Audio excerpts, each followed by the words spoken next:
Assalamualaikum dan selamat sejahtera. Selamat datang ke kelas Pendidikan Jasmani tahun 4. Tajuk pelajaran kita pada hari ini ialah Johan kategori serangan, jauh dan dekat. Tajuk ini akan membincangkan kemahiran-kemahiran yang terdapat dalam permainan kategori serangan.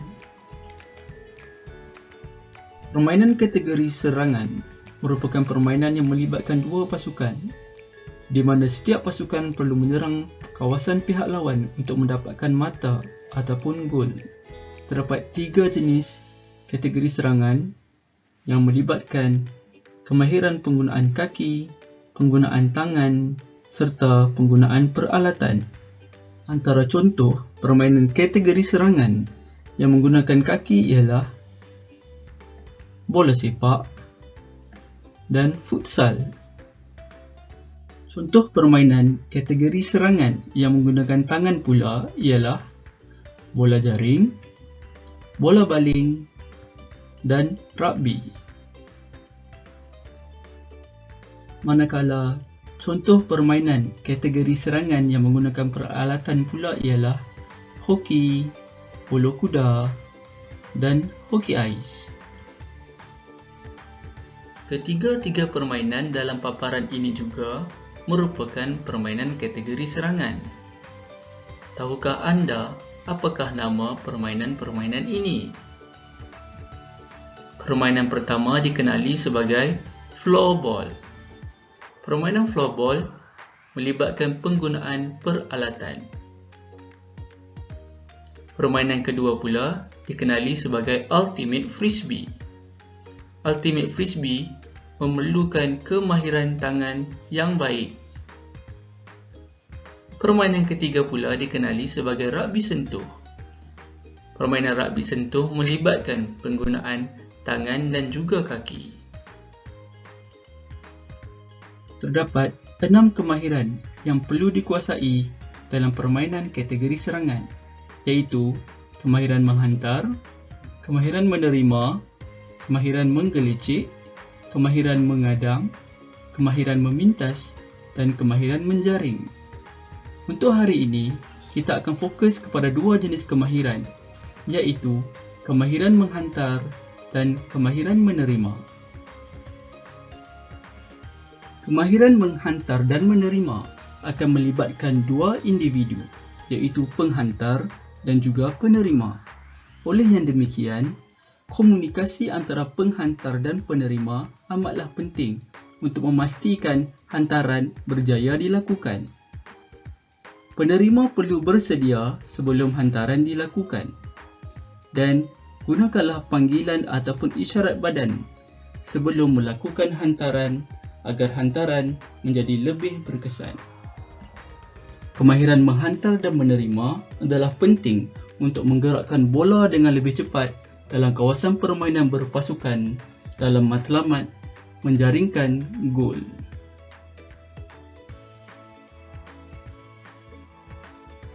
Selain komunikasi, posisi pemain juga adalah amat penting dalam menjayakan proses penghantaran dan penerimaan. Mari kita lihat 2 situasi ini. Dalam situasi A, Mei-Lin berada di ruang terbuka dan jauh dari pihak lawan.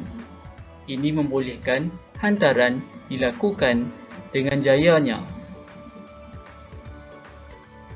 Dalam rajah B, Mei-Lin berada di belakang pihak lawan dan ini menyebabkan ruangnya telah tertutup. Hantaran yang dilakukan oleh rakannya akan terhalang. Apakah yang perlu Mei-Lin lakukan? Mei-Lin perlu bergerak di ruang yang terbuka dan mencipta ruang yang baru. Dengan ruang yang terbuka ini, rakan Mei-Lin akan dapat membuat hantaran yang berkesan. Bagaimanakah melakukan kemahiran menghantar dan menerima dengan menggunakan kaki?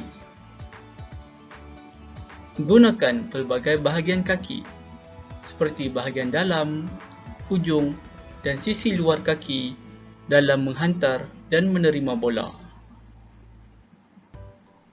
Gunakan daya tendangan yang kuat untuk hantaran yang jauh dan daya tendangan yang perlahan untuk jarak hantaran yang dekat. Untuk kemahiran menghantar dan menerima menggunakan tangan pula, gunakan satu tangan atau kedua-dua tangan untuk menghantar dan menerima.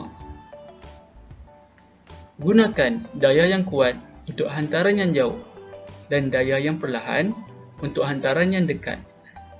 Kebiasaannya, hantaran yang jauh akan menggunakan sebelah tangan sahaja. Untuk permainan yang melibatkan peralatan pula, kedua-dua tangan perlulah digunakan untuk kemahiran menghantar dan menerima. Gunakan daya yang kuat untuk hantaran yang jauh dan daya yang perlahan untuk hantaran jarak dekat. Kebiasaannya, hantaran jarak jauh akan melibatkan pukulan, manakala hantaran jarak dekat akan hanya melibatkan tolakan. Satu lagi elemen penting dalam kemahiran menghantar dan menerima ialah titik kontak. Titik kontak ialah pertemuan atau sentuhan di antara anggota badan atau alatan dengan bola semasa menghantar atau menerima bola. Kedudukan titik kontak di antara alatan dengan bola amat penting untuk memastikan ketepatan, ketinggian, arah dan kelajuan bola. Bola akan bergerak pada sudut yang berbeza bergantung kepada sentuhan titik kontak. Sekiranya bola ditendang dari belakang, bola akan bergerak secara melirik ke hadapan. Tetapi, sekiranya bola ditendang di titik kontak di bahagian bawah, bola akan bergerak naik ke atas.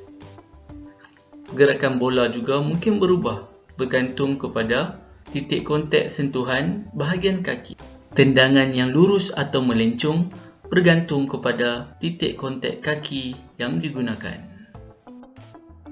Latihan hantaran dinding merupakan salah satu cara yang berkesan untuk melatih kemahiran menghantar dan menerima secara individu. Latihan boleh dilakukan dengan menggunakan jarak yang berbeza, iaitu jarak jauh dan dekat. Menggunakan daya yang berbeza, iaitu daya yang kuat ataupun lemah, dan juga menggunakan titik kontak yang berbeza. Latihan ini boleh dijalankan untuk permainan yang melibatkan penggunaan tangan, kaki maupun peralatan. Dalam melaksanakan aktiviti kemahiran menghantar dan menerima, beberapa aspek keselamatan penting perlu diambil kira. Pastikan rakan anda bersedia sebelum hantaran dilakukan agar dapat menerima hantaran tersebut dengan selamat. Jangan menggunakan daya hantaran yang kuat dalam jarak yang dekat kerana boleh menyebabkan kecederaan pada penerima. Kendalikan peralatan dengan berhati-hati dan elakkan kekasaran dan sentuhan yang keras. Sekian sahaja video pembelajaran kita pada hari ini. Semoga anak-anak murid sekalian dapat menguasai kemahiran menghantar dan menerima. Assalamualaikum dan terima kasih.